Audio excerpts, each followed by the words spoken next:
Hello, everyone. My name is Gianni Delerta, and I am calling from nftcuba.art. And today I have Rafael Rodriguez. And you go by, what do you go by on Instagram? I'm go by Coco Monkey. Coco Monkey.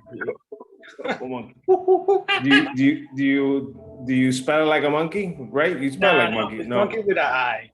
So it's monkey. Monkey. Got it.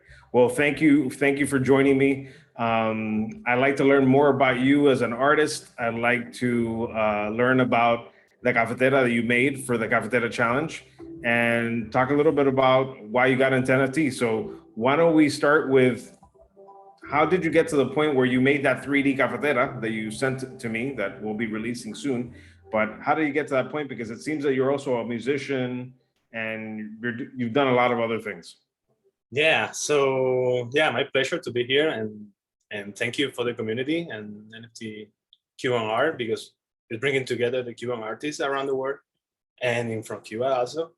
And it's putting out there like the art, the amazing art they're doing. I'm so amazed by my fellow friends and my Cuban friends, artists that I'm putting out there amazing art all the time. Mm-hmm. And in getting into NFTs, like that is kind of tricky thing, and they understanding very well what is about, and they are helping each other to go forward in it. So thank you for inviting me to the interview and this meeting. And so yeah, I born and raised in Cuba, of course. And what part of Cuba, by the way? Well, I'm from Boyeros. Okay. I've never heard of that. Boyeros, Reloj Club is also at Havana, it's called. Oh, okay.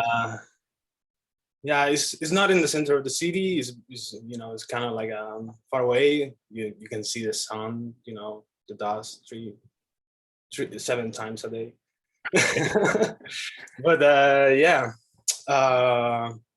I always play games since I'm a kid, and video games is something that helped me to grow, like racing. Mm-hmm. Was part of my life, daily life. And my brother also is a musician, and he was always playing music around the house. And yeah, for some reason, I ended up in the university, the Cujae, studying programming. I think it's something about the education in Cuba that doesn't let you see too many options. And then I ended up in Cuba studying programming, which sometimes it's kind of awkward saying, but I didn't know that this design was a career at that time. So it was like so weird. But then I met my friend Carlos over there, and we made Yongolailan, and it's a band, it's a duo, sometimes a trio, but it's a duo mostly. And we started like having fun with music, and with the Cuban music. Actually, Yongolailan is about the roots of the Cuban music, kind of like the new sounds nowadays and the new ways to produce it. And we kind of want to make something globally, but at the same time speaking of the nostalgia about Cuba and the roots. Actually, we released 2 albums right now, 2 EPs. What's the name of the albums? It's Ochun and Yemaya. Okay. And yeah, well, obviously they talk about the Afro-Cuban culture. Of course. And we are actually producing more stuff. We're gonna come in the future around the same concept. But yeah, getting into the digital arts and the design thing. So we were making music in Cuba, in Havana, and then at some point we were like, we need to change place. We need to find something else. We need to expand ourselves, right? Kind of like that. And yeah, my friend Carlos came here to New York. I went to Miami. I spent 1 year in Miami, kind of like making everything, understanding everything around. And then I came here to New York. And once I came here, I was like, really, really, really want to get into video games. That's something that's, passionate, super passionate for me. Something so passionate that I realized about that crying. I'd say crying, definitely. It's like I was reading a little story of a video game, and the story moved me so much that I kind of like, definitely this is something that I want to do. A story of video games. Would that happen to be Ready Player One or something to that effect? Actually, it's a story of a video game. Like there's a video game that it has a book, and then it was kind of like the prelude. A prelude. Prelude of the video game, and I Gotcha. Oh, so the book of the game inspired you enough to get you to make you cry that you were like, wow, I need to get involved with this thing.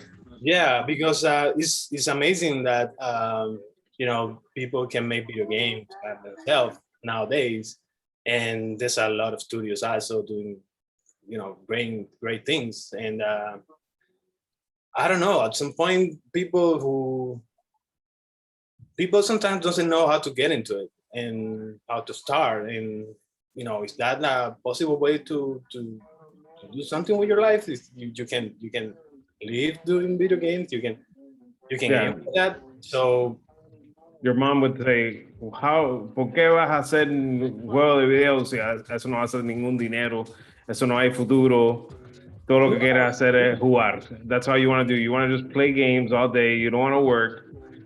So that's probably what she thought. Maybe. Well, the thing is, like, actually, for me right now, it's so complicated to play games. Yes. Yeah, it's kind of like I spend much time doing the art of it, that every time that I'm playing a game right now, I spend like hours looking to the wall. And I'm like, what in the detail and something. I get, I die so fast most of the time. And you play in God mode so that nobody can shoot you, and you could just walk around and look at the little details. And you probably have a really nice graphics card as well, because you want to see it like as best you can do it. Yeah, no, for sure. So let me ask you.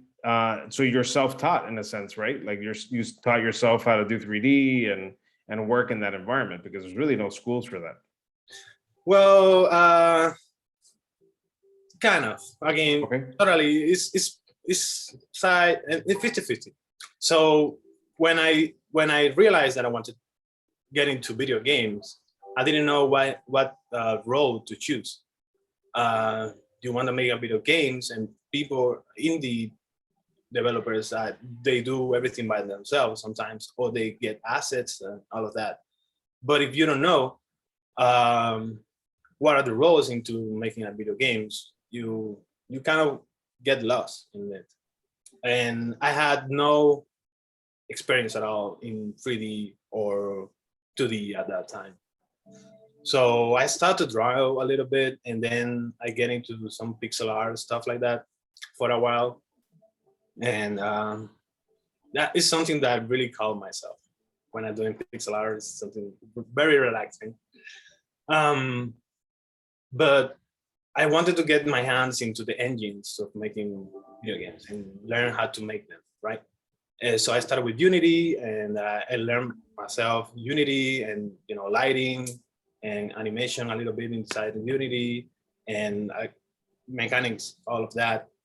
And was something daily that I was doing daily. I was, I had some pixel art thing, and I get into the engine and start to make animation from it. And I tried so many times to make my own games in that point, but if you don't have any knowledge, you're gonna end up doing everything wrong, right? But yeah, after a while, I get into a little course of 8 weeks of Unity game design, and I learned about game mechanics and how to make everything properly, well done. Very cool. And then that's how I get my first game. It's actually right now in itch.io. Okay. It's a demo, and I'm currently developing it. And you're doing that by yourself? I've been doing that by myself. Or you have a team?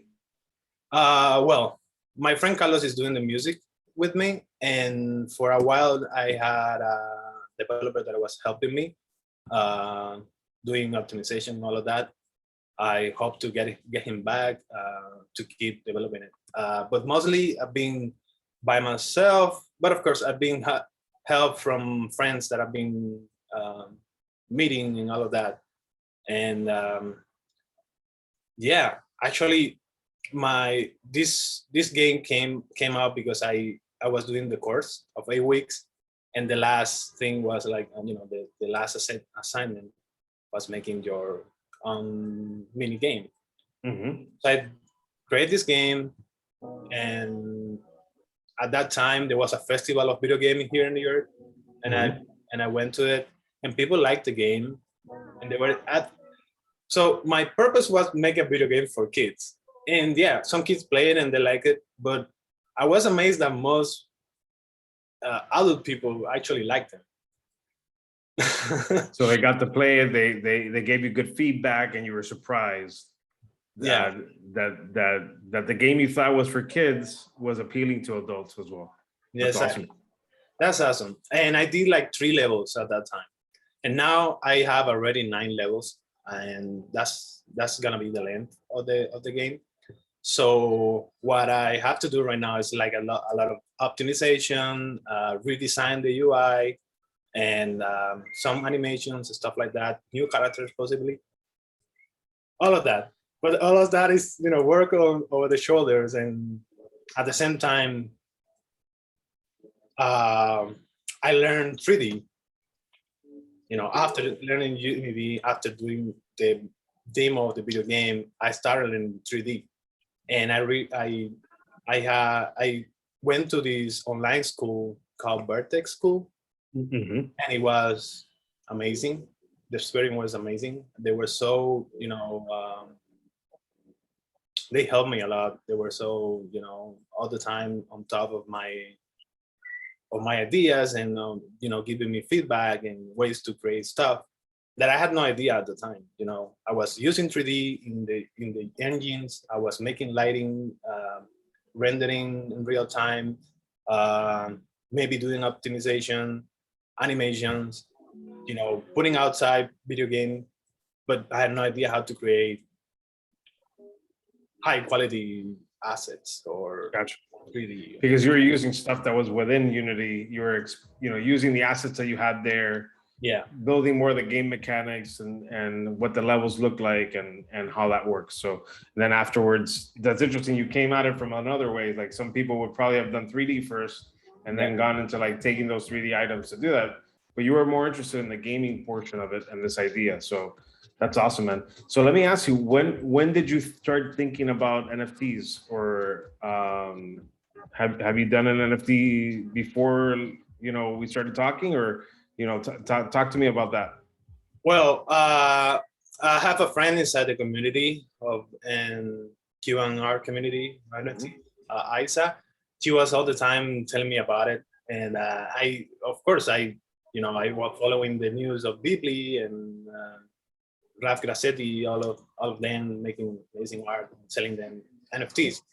And I thought myself that it's a great way to put out your art, and that people can appreciate it in another way. Like they can take their art for them, and that's something really amazing. And honestly, NFT is something that it had to happen. It needs to happen because people, graphic designers, and designers, game designers, putting out there so much art and amazing art, and it's just like people need to have that. Keep the ownership. I mean, get the ownership. Yeah, ownership. You got it. Yeah. And and have it like as a real art, because this is a real art. So yeah, I get into the community and I saw the challenge, and I thought, wow, this is great. This is my friends are here, and it's a great way to put out and keep um, ser notado dentro de la comunidad de NFTs. Gotcha. And then, Yeah, be a notable figure. Be someone that stands out from the group, that is showcased in this creative. showcase you are. If you're gonna start into NFTs, and that's my case, because what I've been doing right now, I was creating art, mostly environment art is what I do, environments, and I like environments because you can make stories out of no characters. So you create a whole story with no characters at all. And so yes, I think I saw some of your stuff, and you had like looked like a building, and then it had like a raised floor, like a deck, and you have all these little objects there, right? And so it's a set, and the set itself is a character, where if you have the character, what does that set tell you about what's going to happen? Exactly.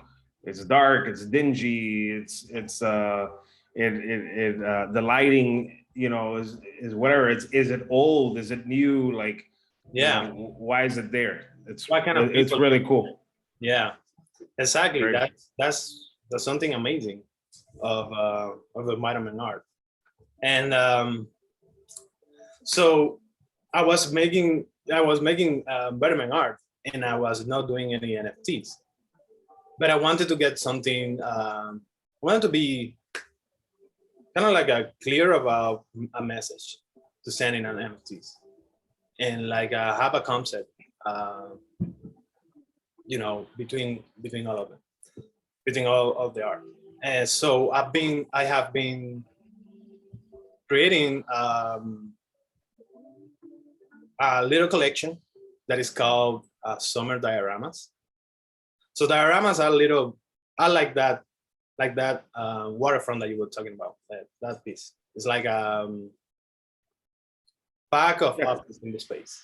Right? Yeah, it's like if you got miniatures, right? You went to a store and you made your own like model railroad, right? Like all the little houses, whatever, but you're telling a story in that one scene, right? It's not just a picture. It's a picture that's three-dimensional that you can turn around and look inside of it, and there's interesting things. It's not just a flat thing, right? Exactly. It's almost like you took that object and you could put it on a shelf. Exactly. Right? Exactly. Very, very cool. Yeah. I saw one that you did. I think it has like it's a bunch of people looking into a ditch, right? Into a ditch? Yeah, like tell me about one of the projects that you did, one of the dioramas that you made. Is all started with because what happened in 11 Correct. January, right? Mm-hmm. No, July. Yeah, July 11th. July 11th. Yeah, all of that happened because what happened in July 11th. Actually, what happened inspired me in a way to the Cuban go out there and telling what they really feel and what they really want, and something that haven't happened in my time when I was living in Cuba, and so many topics to talk about it, and definitely inspired me because it's like people and they're going outside. I'm gonna actually show it right now because I just brought it up real quick. Here, this is the one, right? Oh, I was talking about the other one. Oh, okay. That one behind. Yeah, but that one is also what this one. I was talking about this one because that's exactly what I feel when I saw my people going outside and asking for freedom and asking for changes in the country. And then that's, I don't know, it's a whole topic. And I think like the people, there's some people that are against it. It's totally crazy. Gotcha. No, but I like the way you're telling a story. You're creating a sculpture. You are interpreting it in your way, but there's a toy-like quality to it as well, right? It's almost like a toy. It's fragile as well. Like it's something set in time. It's like not moving. There's action, but also like the other one too. It's like The other you're one, looking at a scene, right? yeah, I don't know. It's very powerful. I think it's very interesting, and I love the idea of dioramas. You know, I love that. I personally like that. I like the, miniatures, yeah, and I follow actually a lot of miniature builders. Like there's a guy in Spain that he makes like las bodegas, and then like every little detail, every little bottle, but like he does it by hand. But when you do it in 3D, you're still yeah, making each object and making each texture. You just don't have gluey fingers and cut fingers when you cut yourself trying to make things. But that's exactly, awesome. So I exactly. mean, the cafetera you made for like a challenge is a diorama, It's a diorama. and people haven't seen it yet, but it's basically a cafetera. It's turning around, Yeah, got a little chair on top. It kind of feels like I want to live there, right? yeah, Like in the totally. jungle, in your jungle that you make your music for, right? So, But it would be cool. Somebody needs to make that place. Somebody needs to actually make it in real life. that's for sure. Yeah. Yeah, that's gonna be the headquarters of NFT.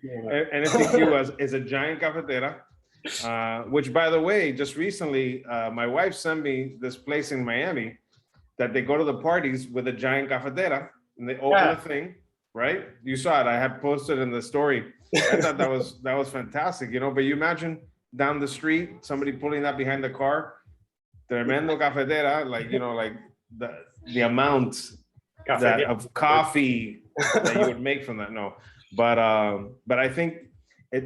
When I saw the piece when you sent it, I was like, wow, like it hit me hard, and it almost reminded me, there's the story of the woman in the shoe, like the fairy tale. There's like a nursery rhyme of the lady that lives in the shoe with all her kids and all that. It kind of gave me a little bit of that nursery rhyme thing, like who lives there? Yeah. Like, who's this person that lives there? Why does he live in a giant cafetera? Or is it like a little mouse that Yeah. lives in the cafetera? Yeah. So Well, honestly, what my inspiration came from that actually that phrase that say coffee is my home, right? And I was like, okay, if coffee is my home, so how is my home? So literally, yeah, exactly. And the then literal sense of the house as a cafetera. exactly. And how it looks in the house in the cafetera. Actually, I want a lot of vegetation around. I want a nice spot on the top on the rooftop to I can sit and read and have plants. But you know what you should have done? You should have put a tacita outside, and that would have been the jacuzzi. That would be great, actually. Yeah.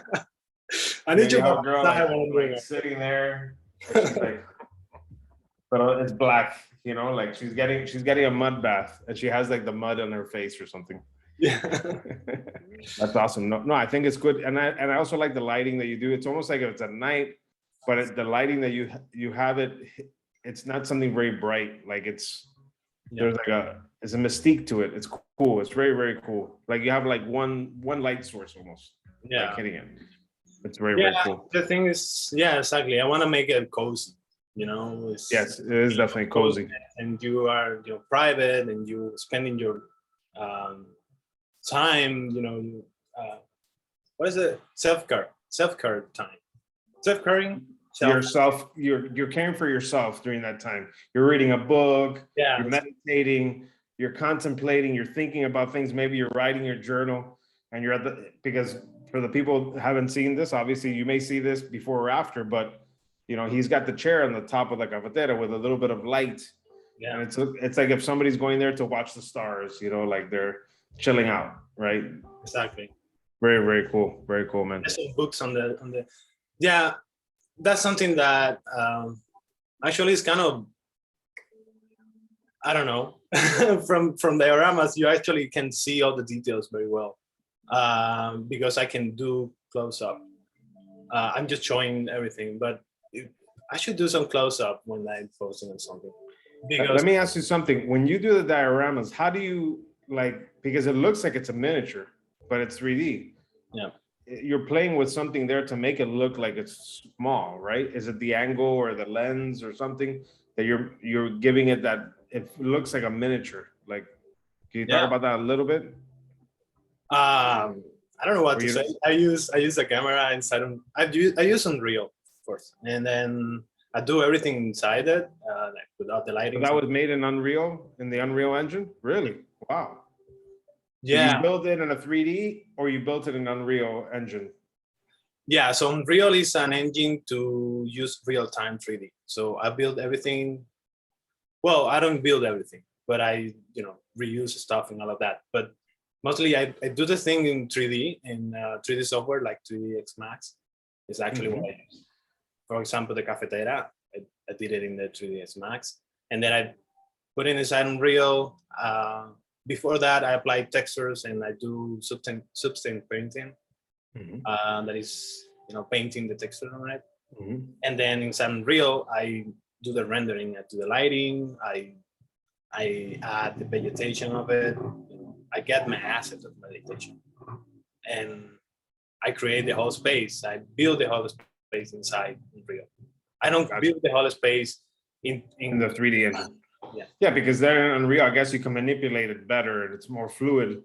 I know a lot of people is actually using Unreal and Unity as like a film tool, like as to create films now. Like the thing, The Mandalorian, and all that stuff, like these digital cameras, superimposed with real stuff. It's really fascinating. Very bold. But yeah, man. So that's awesome. I mean, I thank you for sharing.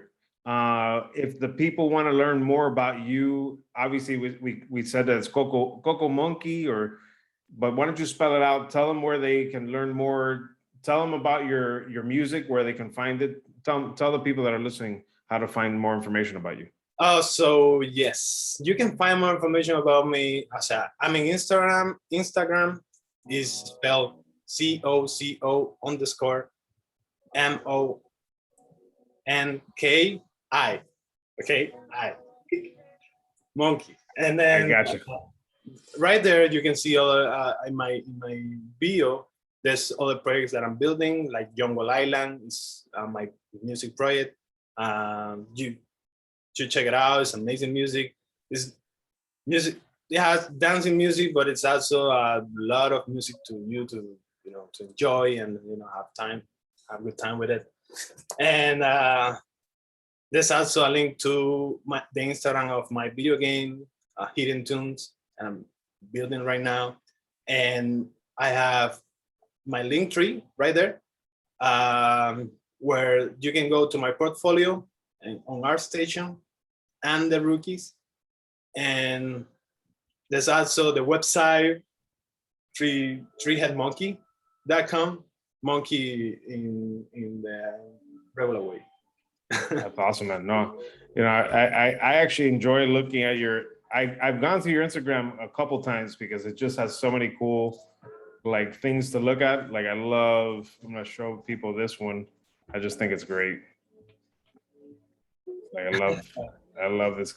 This is so cool. That is pixel art. I love pixel art. Yeah, but let me go back to it. Let me go back to it. People can see it, classic Cuban scene, but that's so cool. I think you're probably the only one that's done maybe a pixel art, what is it, that Malecón, right? That's Cuba, right? Yeah, it's Malecón. Awesome. And, yeah, you have some amazing work. I also love this this blimp thing, or this ship. Yeah. So cool. Makeup up but stripping. Yes, that's inspiring the artist who was behind Machinarium, the video game, and Summers. And there's a game that really inspired me a lot, and the artist actually inspired me a lot. So Amazing, man. I went and do that same scene. If you go to the last picture of the post, it's the original. This is the original, and then you made the 3D of it. Yeah. Yeah. And I see the train and everything in the background flowing around with the steam in the back. I love the steam, and it's so cool. So cool, man. Yeah, that ship is gonna be in one of my pieces from Memphis. Very cool, man. Well, again, thank you for joining me. And I hope everybody that's Coco Monkey can find Coco Monkey, and if you can hear the music, I try to put the music through the interview, but his music is really cool. It's down tempo. It's super chill. Yeah. It's actually probably really good to listen to while you're working and being creative, having some of this music going down. It's really, really cool. So thank you again, man, for joining me. Yeah, thank you, Yanni. Amazing, and having a great time knowing you too, right? Meeting you today. Thank you, man. So